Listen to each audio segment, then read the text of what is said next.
সন্দেশখালীর অভিযোগকারী আন্দোলনের অন্যতম মুখ তিনি এবার বসিরহাট থেকে ভোটে লড়বেন।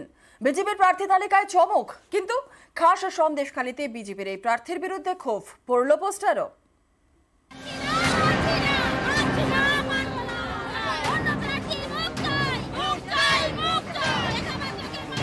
রেখা পাত্র সন্দেশখালী আন্দোলনের অন্যতম প্রধান মুখ। কয়েকদিন আগে এই রেখাপাত্রই পথে নেমেছিলেন, সন্দেশখালীতে বিক্ষোভ দেখিয়েছিলেন, হয়ে উঠেছিলেন আন্দোলনের অন্যতম মুখ। তিনি এবার ভোটের ময়দানে বসিরহাটে বিজেপির মুখ। মাননীয় নরেন্দ্র মোদীজিকে ওনাকে অসংখ্য ধন্যবাদ। উনি আমার মতো একজন গ্রাম্য মহিলাকে প্রার্থী করার জন্য সন্দেশখালী বসিরহাট জেলার সর্বদাই ওই মা বোনেদের পাশে থাকবো। বসিরহাট লোকসভা কেন্দ্রের মধ্যে পড়ে সন্দেশখালী।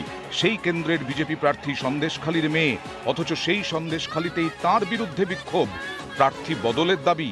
সোমবার সকালে সন্দেশখালীর পাত্রপাড়া ত্রিমোহিনী এলাকায় পড়ে পোস্টার। কিন্তু কেন? আমরা সবাই আন্দোলন করেছি, কিন্তু আমরা রেখা পাত্রকে চাই না। আমাদের মধ্যে আরো আন্দোলনকারী আরো ভালো আছে, তাদের মধ্যে রেখা পাত্রকে আমরা চাই না। এগুলো একটুখানি সবার সঙ্গে পরামর্শ করা উচিত ছিল, যেহেতু আন্দোলন সবাই মিলেই করেছে, নিশ্চয়ই একা কিছু করতে পারেনি। এটা সাধারণ নাটক হয়েছিল সন্দেশখালীতে, তো এই নাটকের মাস্টার মাইন্ড বিজেপি ছিল। এখন যারা অরিজিনাল কর্মী তারা এই প্রার্থী অর্জনে বিক্ষুব্ধ, কারণ এরা কোনদিন দলটা করেনি, এদেরকে দিয়ে নাটক করিয়েছিল এরা, তাই প্রার্থী অর্জনে মানুষের ক্ষোভ। বসিরহাট জেলা বলুন, সন্দেশখালা পুরো আমার সব মা বোনেরা আমার সাপোর্টে আছেন। কিছু টিএমসির ছোট ছোট চুনোপুটি আছে, ওরা তো বিক্ষোভ দেখানোর জন্য তো ওনারা রেডি আছেন। যেহেতু আমি সন্দেশখালীর ভিতরে নেই, আমি গেলে ওনাদের সামনে দাঁড়ালে পরে ওনারা ঠিক হয়ে যাবে।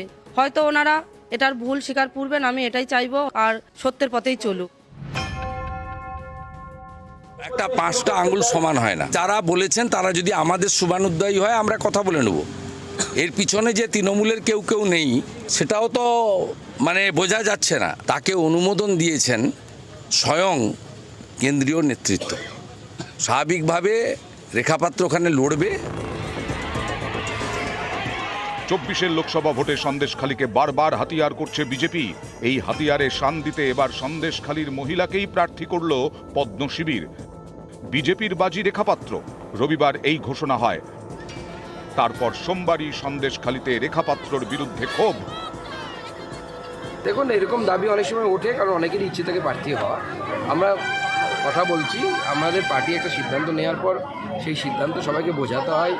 আমাদের পার্টি কর্মীদেরকে আমরা বোঝাবো, যেহেতু বিজেপি প্রার্থী হওয়ার একটা আগ্রহ উত্তেজনা মানুষের মধ্যে, তখন যাদের ইচ্ছে ছিল অথচ এই ধরনের বিক্ষোভ হয়, আমরা সামনে নেব।